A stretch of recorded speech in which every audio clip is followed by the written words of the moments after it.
अभी 2001 में 14 नवंबर को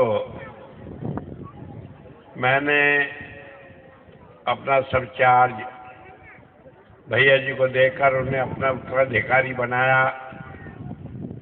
जब मैंने बनाया, उनकी उम्र थोड़ी कम थी, तो हर एक आदमी कहने लगा कि ऐसे बच्चे आदमी कैसे संत हो सकते हैं। लेकिन मैं ये बता दूं, संत की कोई उम्र नहीं होती। संत न बच्चा होता है, न बड़ा होता है, न बूढ़ा होता है, न जवान होता है। संत से शरीर नहीं, आत्मा है, और वो आत्मा हमेशा एक पूर्ण स्थिति में होती है, तो वो संत होता है। संत के लिए कोई नीचे की ऊंचे की कैटेगरी नहीं होती। लेकिन लोगों को बहुत कम विश्वास आया। कई आदमी छाती पीटे नाचे गाए कि हमें बनना चाहिए था, और ये क्या करेंगे। कईयों ने कहा कि 1-2 साल में देख लीजिएगा परिवर्तन हो जाएगा। लेकिन वो न तब हुआ और न अब होगा। संत की बात चारों युगों में कभी टलती नहीं। और इसीलिए जब मैंने फरवरी में यह निश्चय किया कि अब 80 साल का मैं हो गया हूं, और भैया जी को पूरी तरह चार्ज देकर, पूरा उन्हें अधिकार देकर थोड़ा आराम करूं, क्योंकि आराम करने के लिए मुझे एक जरूरत थी कि वेदों का जो अनुवाद मैंने किया, मैं चाहता था उसका एक शब्दकोश भी तैयार हो जाए कि एक शब्द से ही पूरी धर्म की व्याख्या समझ में आ जाए। और उसमें टाइम लगना है। कितना टाइम लगना है वो आप ये समझ लें, सारे धर्मों के शब्दकोश है। सिख धर्म का है, बाइबिल का है, इस्लाम का है, लेकिन दुर्भाग्य से हिंदू धर्म का ही नहीं है।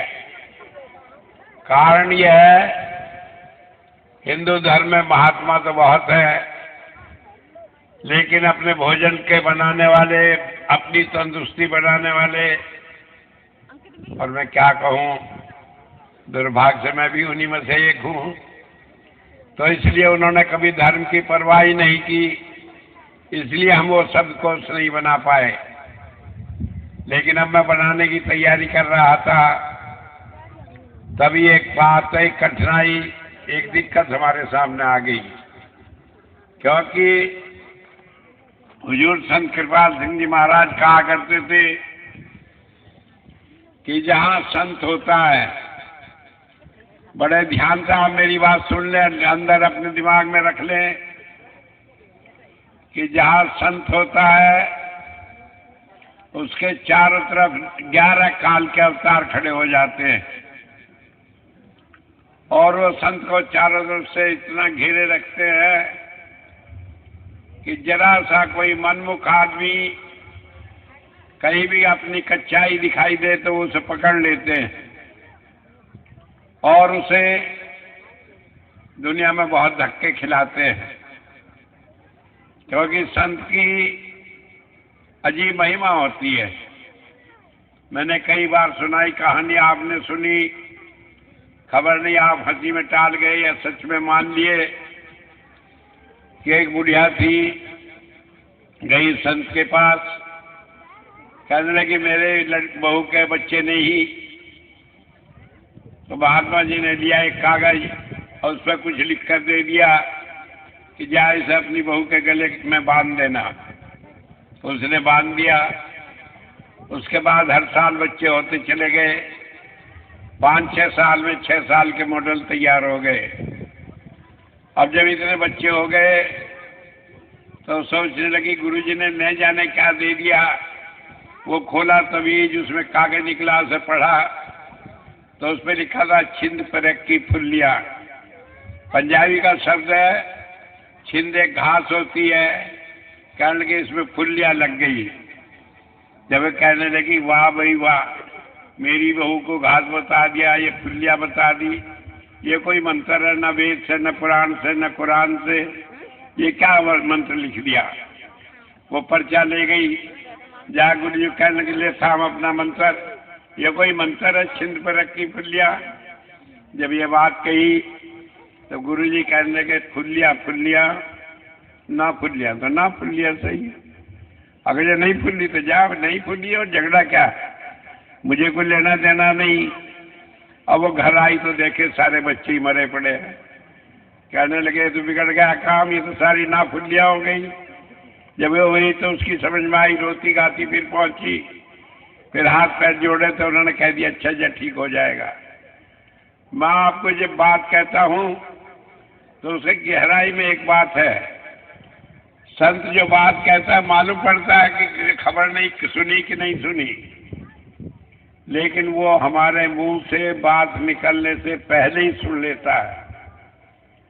वो ये भी जान लेता है कि आज से इतने समय बाद हम क्या कहेंगे, क्या करेंगे, क्या सोचेंगे, और इसीलिए वो सारी दुनिया को संभाल के रहता है। कई आदमी कहते हैं हमारी क्या संभाल हो रही है। हम नहीं जानते कि कितने बड़े कर्मों को काट कर वो छोटी छोटी बातों में निभाकर हमें बचा लेता है। हम तो अपनी सिर्फ बात जानते हैं, 100 करी तो 9 करी और 1 ना करी तो ना करी। कि हमारी 100 बात करे तो ठीक है, और गुरु जी ने एक बात नहीं की तो वह कुछ नहीं किया, सब बेकार है। कहेगा गुरु करना, हमारी बात तो मानी नहीं। यो नहीं खबर कि उसकी अपनी मजबूरी है। एक एक काम को जो वो एक नियम से हटकर करना चाहता है, उसके लिए बड़ी सख्त उसे कुर्बानी देनी पड़ती है। वो इतना आसान काम नहीं होता कि जो चाहे सो कर ले।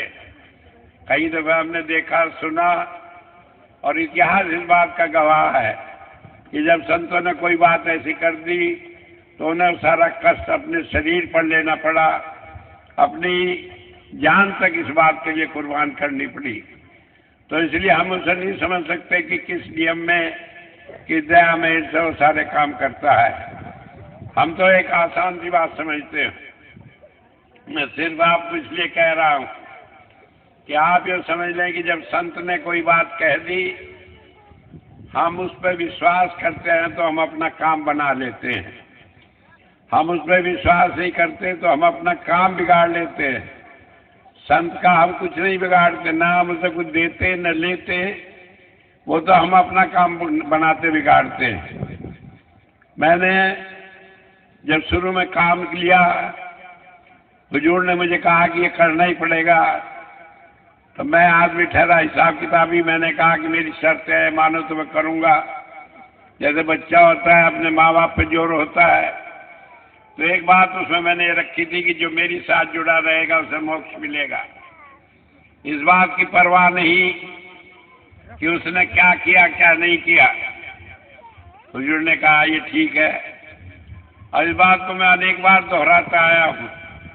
कई लोग कहते हैं हमें तो कुछ हुआ नहीं, अब वो समझते हैं कुछ हुआ नहीं, लेकिन वो बीज तो उनके अंदर बोया हुआ है कि उन्हें मोक्ष मिलेगा। उसे किसी की ताकत ही नहीं कि उसे नष्ट कर दे। इतनी बात जरूर है कि हमें विश्वास करके थोड़ा कष्ट उठा लेते हैं, लेकिन उससे कोई परिवर्तन नहीं होता। मैं आपको आज बता देता हूं कि अगर कोई आदमी सोचे कि मैं बिल्कुल ही खिलाफ हूं, उसे भी चाहे उसे भुगता कर ले जाए, चाहे डंडे से पीट कर ले जाए, आखिर में मोक्ष उसे भी मिलना है, उसका भी छुटकारा बिना मोक्ष के और रास्ते से नहीं है। मैं आपको इसलिए कह रहा हूं कि आपको सिर्फ एक बात करनी है, और वो बात क्या करनी है, आप अपने गुरु पर विश्वास बनाए रखें। अगर आपका विश्वास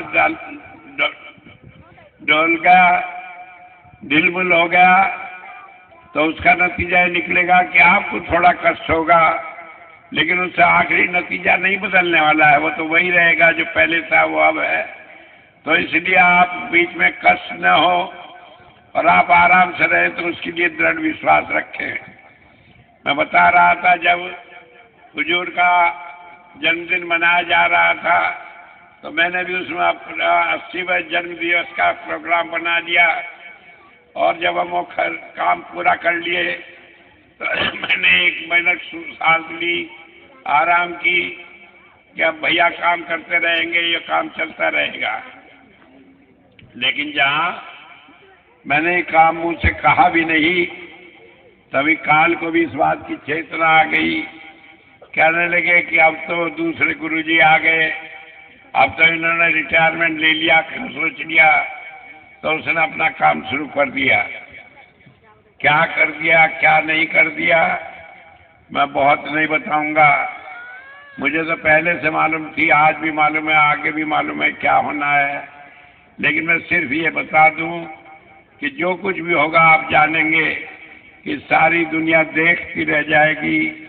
संत की बात को न कोई मेट सका है, न मेट सकेगा।